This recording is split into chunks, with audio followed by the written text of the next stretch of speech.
आदाब, मैं हूं सफदर रिजवी। आप देख रहे हैं लाइव एक्सप्रेस चैनल। एक अहम खबर पेश करें इससे पहले आपसे गुजारिश है कि इस चैनल को सब्सक्राइब करें, लाइक करें, शेयर करें और कमेंट करें। अब देखें एक अहम खबर। मुसीबतें कुछ लोगों के गले ऐसे लग जाती हैं कि हटने का नाम नहीं लेती। ऐसा ही पूर्व मंत्री आजम खां के साथ हो रहा है, जिसकी वजह से वे जेल में हैं।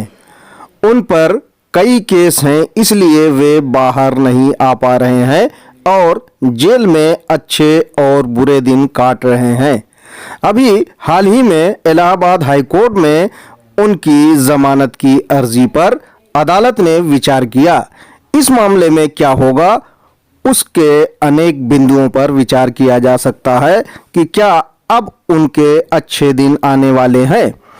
आजम खां पिछले 2 साल से जेल में हैं।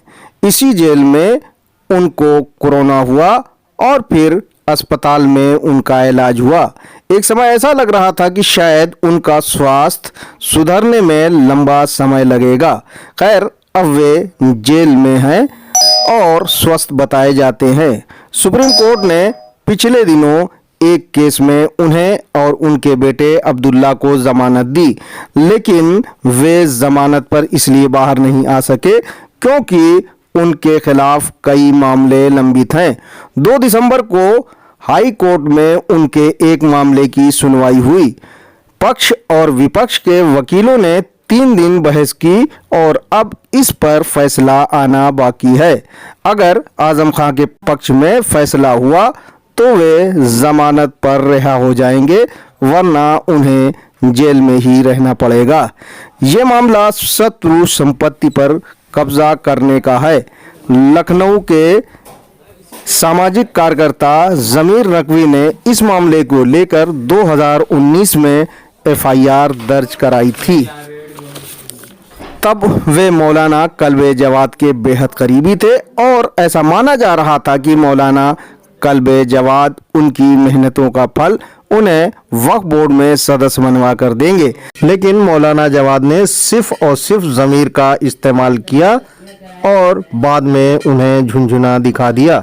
नतीजतन आज ज़मीर नकवी और मौलाना जवाद के बीच 36 का आंकड़ा है। कुछ समय पहले ये माना जा रहा था कि ज़मीर इस केस में खामोशी इख्तियार कर लेंगे, क्योंकि अब मौलाना कल्बे जवाद इस मामले में कोई दिलचस्पी नहीं ले रहे हैं। लेकिन ज़मीर अभी भी डटे हुए हैं। वे और उनके वकील फरमान नकवी की यही कोशिश है कि वे किसी भी हालत में आजम खां की जमानत नहीं होने दें। इसीलिए इन लोगों ने इस मामले से संबंधित तथ्य जुटाए और अदालत में पेश किए। अब आप ये भी जानना चाहेंगे कि ये मामला क्या है, तो सुनिए। रामपुर स्थित 86 बीघा 2 बिस्वा जमीन पर आजम खां और उनके गुर्गे का अवैध कब्जा है। ये जमीन विभाजन के समय पाकिस्तान चले गए इमामुद्दीन की थी, जिसे शत्रु संपत्ति के तहत दर्ज कर लिया गया। इस जमीन पर आजम खां की नजर पड़ी तो ये कैसे हो सकता था कि ये उनके कब्जे में नहीं आती। इसीलिए उन्होंने इस जमीन को हासिल करने के लिए जो भी हो सकता था किया। वक्फ बोर्ड के अध्यक्षों, कर्मचारियों और दूसरे संबंधित अधिकारियों की मदद से इस जमीन को शिया सेंट्रल वक्फ बोर्ड में दर्ज करवाया।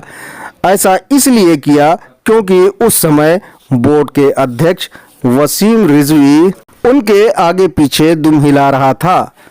आजम खां को पता था कि वसीम को थोड़ा सा लालच देकर जो चाहेंगे वो करवा लेंगे, इसलिए उन्होंने उस पर हाथ रखा। चूंकि वसीम वक्फ में बहुत से मामलों को लेकर घोटाले कर चुका था और उसके खिलाफ कार्रवाई की आवाज भी उठ रही थी। वसीम को लगा कि अगर वो आजम खां की गोद में बैठ गया तो मौलाना कल्बे जवाद जैसे लोग उसका कुछ नहीं बिगाड़ पाएंगे। वसीम को कल्बे जवाद के दलाल, बावर्ची वगैरह की कमियां पता थीं। उसने कहां-कहां से वक्फ संपत्तियों के नाम पर दलाली ली है, वसीम को पूरी तरह पता था। इसीलिए वसीम ने बेखौफ होकर आजम खां का साथ दिया और शत्रु संपत्ति को उन्हें दिलवाने में जी जान से मदद की।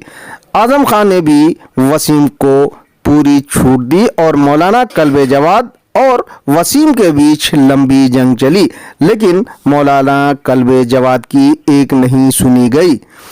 उन्हें हर मोर्चे पर हार का सामना करना पड़ा। उल्टे उन्हें और उनके साथियों को पुलिस ने डंडे भी पीटे। उस समय मौलाना कल्बे जवाद की टीम बहुत मजबूत थी और उनके साथ ज़मीर वगैरह एक पिलर की तरह थे और उन्होंने मौलाना जवाद का पूरा साथ दिया।